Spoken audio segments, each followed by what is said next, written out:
1000 से 1055 ईस्वी के बीच की, जब राजा भोज ने इस विद्या केंद्र की नींव रखी थी। आप इसे 1875 में अंग्रेजों के समय हुई खुदाई में ये मूर्ति मिली थी और आज के समय में ये लंदन के एक म्यूजियम में रखी हुई है। खैर, आज के इस दिलचस्प विश्लेषण में हम मध्य प्रदेश के धार जिले की एक ऐसी ऐतिहासिक इमारत के बारे में बात करने जा रहे हैं जो इन दिनों खूब चर्चा में है।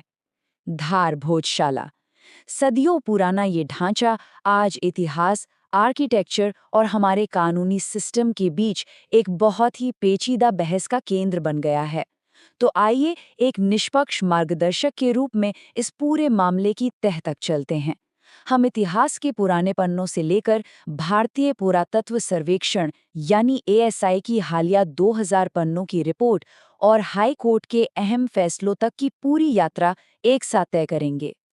अब सबसे पहला और बड़ा सवाल जो जहन में आता है वो ये है कि आखिर 11वीं सदी में बना ज्ञान और विद्या का एक प्राचीन केंद्र आज आधुनिक अदालतों और सुप्रीम कोर्ट की कानूनी लड़ाई का अखाड़ा कैसे बन गया। देखिए, अक्सर लोग इसकी तुलना अयोध्या, मथुरा या काशी के मामलों से कर देते हैं, लेकिन सच कहूं तो ये मामला उन सब से बिल्कुल अलग है। ये जमीन के मालिकाना हक की लड़ाई नहीं है, बल्कि ये एक संरक्षित स्मारक के इस्तेमाल और उसके असली स्वरूप को पहचानने का विवाद है। सोचने वाली बात है ना कि एक ऐसी जगह जो कभी संस्कृत के श्लोकों से गूंजती थी, वो आज अदालती कार्यवाहियों की फाइलों में कैसे उलझ गई। इस पूरी कहानी को एक step by step history lesson की तरह समझने के लिए हम अपनी चर्चा को इन 4 मुख्य हिस्सों में बांटेंगे। सबसे पहले 11वीं सदी का इतिहास, फिर आज वहां मौजूद मंदिर के अवशेष, उसके बाद 2003 का वो मशहूर एएसआई आदेश और अंत में हाल ही में कोर्ट में हुई हलचल। तो चलिए सबसे पहले इतिहास के पन्ने पलटते हैं और चलते हैं 11वीं सदी में। इस टाइमलाइन पर एक नज़र डालिए, इससे शुरुआती कहानी बिल्कुल साफ हो जाती है।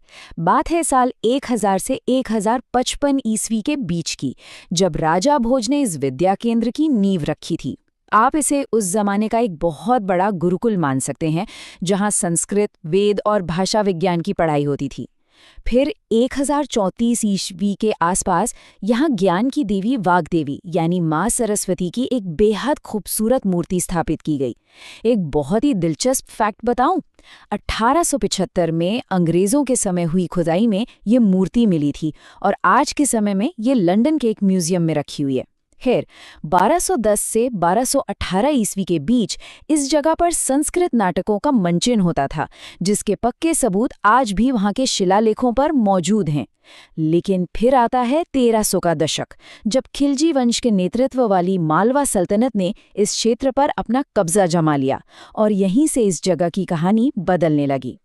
आपको शायद ये जानकर हैरानी हो कि औपनिवेशिक काल यानी अंग्रेजों के आने से पहले के प्राचीन ग्रंथों और नाटकों में इस जगह को भोजशाला नहीं कहा जाता था। इसका असली नाम था सरस्वती सदन। वाचिक परंपराओं में यानी लोगों की आपसी बोलचाल में राजा भोज की पाठशाला होने की वजह से इसे भोजशाला कहा जाने लगा और फिर 1934 में पहली बार वहां आधिकारिक तौर पर भोजशाला नाम की पट्टिका लगाई गई।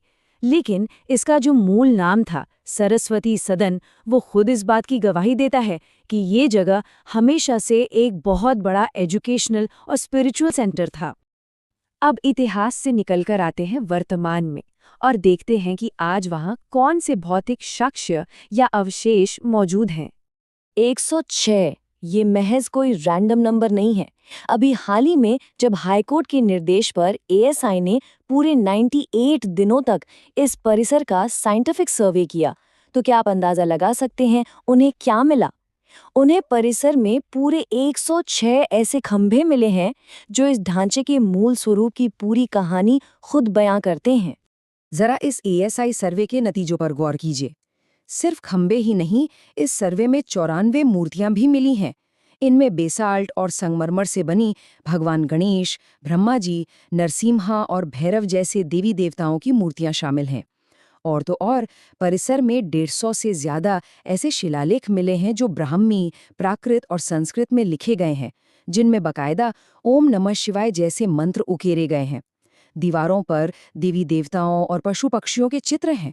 रिपोर्ट ने बिल्कुल साफ शब्दों में यह निष्कर्ष निकाला है कि जो वर्तमान ढांचा हमें आज दिखता है, उसे बनाने के लिए पहले से मौजूद पुराने मंदिरों के खंभों और हिस्सों का ही इस्तेमाल किया गया था। अब देखिए, अदालतों का काम करने का तरीका बिल्कुल अलग होता है। अदालतें सिर्फ भावनाओं या लोगों की सुनी सुनाई बातों पर फैसले नहीं देती। मध्य प्रदेश हाईकोर्ट ने इस बात को बहुत स्पष्ट रूप से रेखांकित किया कि पुरातत्व यानी आर्कियोलॉजी एक विज्ञान है और न्यायालय इन वैज्ञानिक निष्कर्षों पर पूरी तरह भरोसा कर सकता है।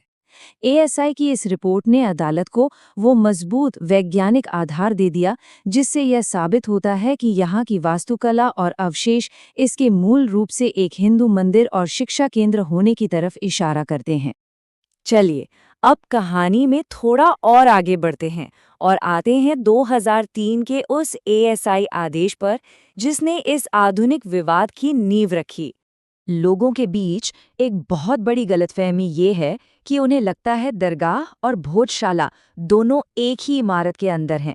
लेकिन अगर हम ऊपर से इस पूरी जगह का बर्ड्स आई व्यू लें तो तस्वीर एकदम साफ हो जाती है। कमाल मौला की जो दरगाह है वो असल में भोजशाला परिसर के बिल्कुल बाहर स्थित है और उसका एंट्री गेट भी एकदम अलग है। वहीं भोजशाला एक बिल्कुल अलग स्ट्रक्चर है जिसका अपना प्रांगण है।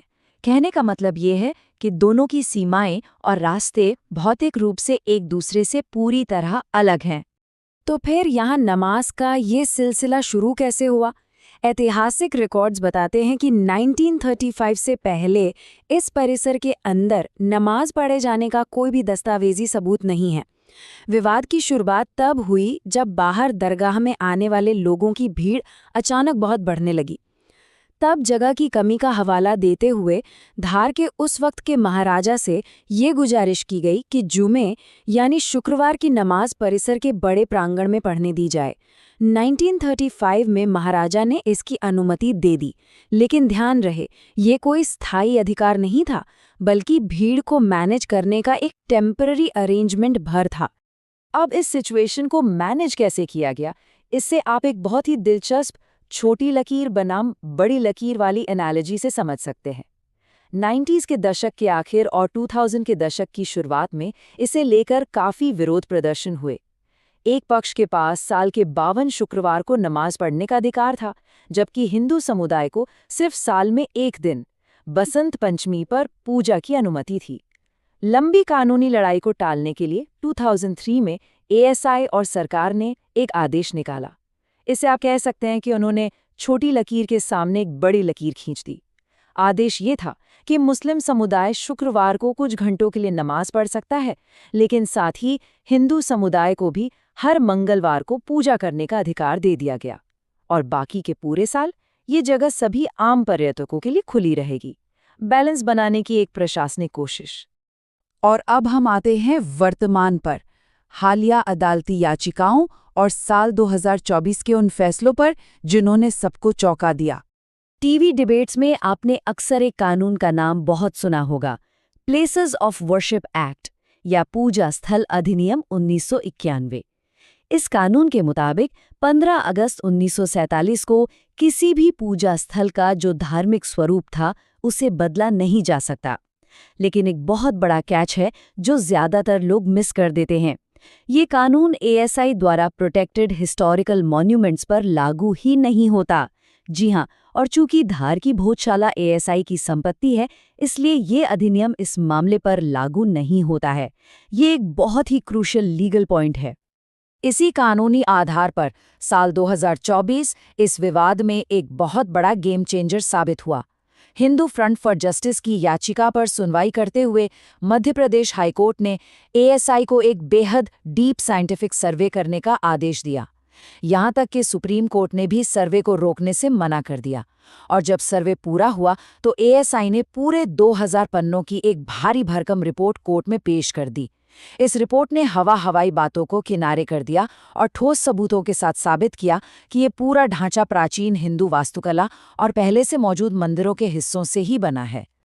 और इसी 2000 पन्नों की साइंटिफिक रिपोर्ट के आधार पर हाईकोर्ट ने अपना वो ऐतिहासिक फैसला सुनाया। अदालत ने माना कि ये परिसर मूल रूप से एक हिंदू मंदिर और संस्कृत शिक्षा का ही केंद्र था। कोर्ट ने सीधे तौर पर एएसआई को इस जगह का पूरा मैनेजमेंट संभालने का निर्देश दिया और सरकार को इसकी ऐतिहासिक संरचना को सुरक्षित रखने को कहा। इसके साथ ही अदालत ने मुस्लिम पक्ष को ये छूट भी दी कि वो नमाज अदा करने के लिए धार जिले में ही किसी अन्य उचित जमीन के लिए सरकार को आवेदन कर सकते हैं। हालांकि हमें ये भी याद रखना होगा कि मुस्लिम पक्ष ने इस फैसले के खिलाफ सुप्रीम कोर्ट का दरवाजा खटखटाया है, तो अभी वहां कानूनी प्रक्रिया चल ही रही है।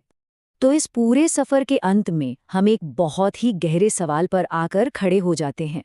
जरा सोचिए, जब 1000 साल पुराना इतिहास, दशकों पुरानी प्रशासनिक नीतियां और हमारी आज की आधुनिक कानूनी व्यवस्था आपस में टकराते हैं, तो इंसाफ का तराजू अपना बैलेंस कैसे बनाता है? धार भोजशाला का ये पूरा मामला सिर्फ ईंट पत्थरों की एक इमारत का नहीं है। ये इस बात का एक शानदार उदाहरण है कि कैसे विज्ञान, पुरातत्व और कानून मिलकर सदियों पुराने उलझे हुए मामलों को सुलझाने का रास्ता दिखाते हैं। आपको क्या लगता है इस बारे में? खैर, इस चर्चा में हमारे साथ जुड़ने के लिए आपका बहुत बहुत शुक्रिया।